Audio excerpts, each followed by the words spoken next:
Hey there, YouTubers, or YouTuberizers, as the case may be. It's a Friday short talk in the trailer with the old guy. That's me. My name's Mike, by the way. And just got off work. It's kind of 1:30 in the afternoon or so. I just want to talk about rats. And I don't mean the kind that are in Washington, D.C. today, although we might bring some of that up. Just a few minutes, I was just sitting there thinking to myself, what am I looking at? I went up to a shower faucet today, and here's what the lady's telling me, and I'm kind of going, really? Never even occurred to me it was rats or squirrels or mice. So there's a Delta shower product, faucet, single lever, boom, boom. There's a PEX tube that goes vertically up to the drop-eared L where the shower head is mounted. We dispatched, not we, but the company dispatched a young guy, a service guy last week, and he was clearly guessing. He had no idea what he was looking at. And he diagnosed wrongly that someone had broken the chrome arm going into the drop-eared L. And that's why it was leaking. It was like, but then why does the chrome L still have its threads on it? He had to take that out in order to determine wrongly that the threads are still stuck in there. And I just thought, So anyway, I don't even know how you'd go about breaking one of those things off if you wanted to. But so anyway, I'm looking at it today and I went, well, I think I see the problem. On the top of the Delta 10,000 body, the PEX tube going up vertically has just been cut completely in half, and it's a really bad job too. It looks kind of like somebody went through it with like a pocket knife or something. And I'm kind of going, oh, nice work too. And so I'm asking the lady, I said, was somebody in here swinging around like a power saw or something? Oh, no, I don't know. So anyway, I was able to flex a new line in. I didn't have to do any tile work, blow any walls out. I reset the new from the valve to the deal. Got charged up, ready to go. Let's see you. Got to go. And I walked out there just mystified. And the boss figured it out. My boss Jeff, in about a minute or less. He goes, "It's mice, or there's squirrels out there." And I've run into this one other time. I just want to tell you this story, but this is like 10 years ago. A guy from church had a trailer set up south of town, and some kind of rat, I don't know what it was, had figured out that if I'm thirsty and I'm under this trailer in the shade and enjoying myself, if I'll chew on one of them gray lions, that's polybutylene, which is garbage, by the way, in the first place, boom, I got a drink. I can drink all day until the plumber shuts me down, and then I'll just go chew somewhere else. Well, anyway, I was under there, fixing leak after leak after. I said, look, you're a dude. I'm not doing any of this anymore until you get an exterminator in here and deal with these animals. I'm not just going to keep fixing lines for free for you forever. It's just not going to happen. Well, you don't have to worry about it because he was moving out. He was leaving there anyway. He just moved off, got a different trailer and moved to the other side of town. Left that old one there. So at some point, somebody must have had to deal with an issue with an exterminator, I would think. So anyway, I haven't run into that in quite a while. I don't know where the wall space allows this animal in, but the thing that was so weird to me was that from the faucet up there was about a 2.5 or 3 inch piece of tubing missing. When I just compared the two to the height, it was just like, there's that much tubing missing. So some mouse ate 3 inches of PEX tube, and I hope it poisons them. But the problem is, once some little animals begin to figure that out, and they think to themselves, you know what, I'm interested in a drink of water, they'll just tear your house apart. I mean, it'll just be horrible. So anyway, it's not a great place anyway. It's not exactly, a creme de la creme neighborhood, but anyway, there's an older lady, and she lives in there. It's her digs, and she's renting. So I've worked in this place before. It's not a beautiful place, but anyway, I just want to talk about that briefly. Anyway, the next thing I wanted to bring up was this video thing I watched today. There is some grotesque stuff going on with all this. Well, there's so many grotesque things going on. It's difficult to keep track. I guess you'd have to have a Rolodex, an old style Rolodex, to keep track of all the bizarre crap. Anyway, if you don't believe that tankers are dumping things into the atmosphere, then turn off the video right now. If you think that a jet contrail, which goes from horizon to horizon and stays there in place for hours, is normal, then just move on. Because I know what jet contrails are supposed to look like. I've been looking at them all my life. About a quarter mile, maybe 3/8 of a mile behind the craft. They're cruising, I don't know, 32,000 feet or whatever. And the contrail disappears after about a quarter mile behind them. Not these. These hang in the air for like most of the day. And people pretend like there's nothing to see here, nothing to see. Well, anyway, guess what? The chemicals are doing is that they're destroying the ozone. Remember the ozone? No, you're not old enough. It used to be an old scare about the ozone having to do with refrigerants and I think hairspray and propellants in aerosol cans. Supposedly were assaulting the ozone, and it was going to be a huge issue. This is kind of making this part up. I want to say it was in the 70s, but at any rate, there was an ozone crisis at one point. Well, all that just kind of went away. They're recreating it this time. Now, I was not aware that there's something called, I knew there was UVA and UVB, that's ultraviolet. I did not know that there was something called UVC. That stuff's deadly.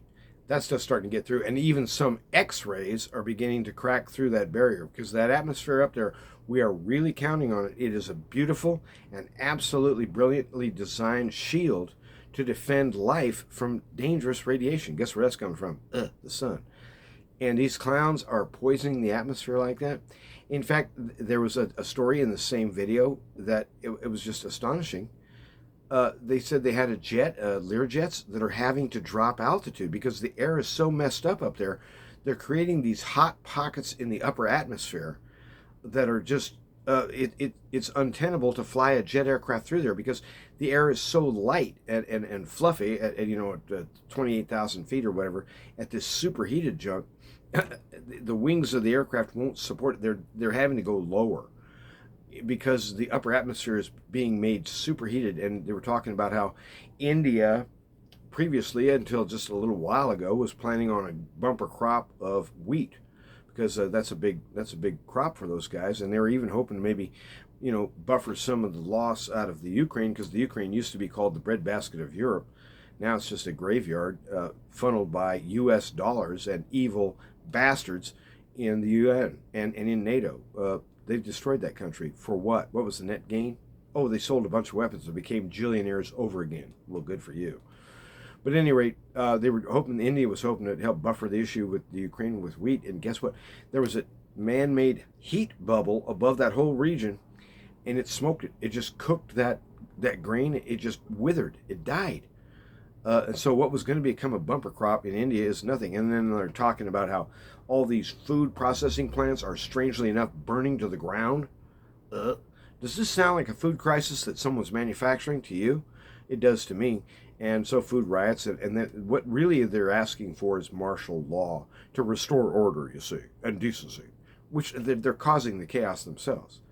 And so it's a little bit like listening to the DNC. When you hear what they're accusing DJT of, just turn it around 180 degrees. That's what they're doing. It's corrupt and divisive, and things are falling apart in a lot of ways. So the glue that holds you together, the glue that holds the church together, the glue that holds families together, and glue that used to hold nations together, the truth, the light of day, reason, and sound interpretation based upon wisdom. These things are just going away, and what's being replaced is this just bizarre, rash, kind of chronically insane, let's make things worse gambit, and then when that goes south, we'll come up with a new Band-Aid to fix our new problem, which is going to be even worse, by the way. Something's cooking here. Something just ain't right. And so keep your eyes open. You're surrounded by evil men in this world, and especially those in high places. And they are liars. They are chronic serial liars. You cannot believe a word that comes out of their mouth. They are evil, and they intend us no good. And I think it's high time some of them fellers were forcibly removed, preferably by lawful means. Lawful means. I'm not asking for riots. I'm not asking for police cars to be burned and city downtowns to be burned like some groups do. I'm a Christian, and guess what? That makes me a right-wing extremist. That makes me the dangerous one. Then how come it's me over here and folks like me who are saying, we want peaceful change. We want representatives and authorities who are under the rule of law according to the Constitution of the United States. But guess what? We've been sold. The Republic is dead. The Constitution is, at this point, is essentially a scrap of paper, and they're going to make of it whatever they want to. It's a little bit like the Bible. If you go into it with presumptions and pre-existing ideas, you can find the Bible to verify just about anything if you want to. But all that's just crazy. So you're going to be the calm one. You're going to be the one who's the source of light. And when you say light, you're bringing to light the corruption and the lies of the enemy as his human slaves are executing them. And so it's kind of a sad day, isn't it, that things have gotten so bad that the true leaders in this country, the real leaders, are people just like you or me who work for a living, try to pay your taxes, and stuff like that. You're the bad guy. You're the bad guy, especially if you believe in Jesus, and especially if you're white, and especially if you're a male. I am the worst guy on the planet right now, so that's why I'm trying to make myself look like Santa Claus. Maybe somebody will like me. I don't care whether they like me or not. You guys have a good day. God bless. And be careful this weekend. We got a lot of UV coming in again. I've been sheltering against this summer, which is very unusual for me. I mean, I usually, I'm working in the sun. And this year just everything seems too bright. I don't know. Maybe I'm just getting old. But anyway, I am getting old. That part we knew. But anyhow, you guys have a good day. And remember that Jesus has the victory. What he's working on in us is to build up confidence and loyalty and faithfulness and a boldness too. So remember, right beside you, right here, you got the world's biggest lion walking with you side by side. He's in you, he's with you, he's giving you courage, and he ain't afraid of nobody. Everybody else is afraid of him. In fact, they're so afraid of him, they're afraid to bring it up. That's a good sign. That's why you should preach judgment. And I don't mean hellfire and damnation necessarily. I mean the living God shall judge the works of men and devils, and shall reward them according to righteousness as he sees it. And every fact is open. There will be no secrets. There will be no hiding in that day. Everything's coming out in the open.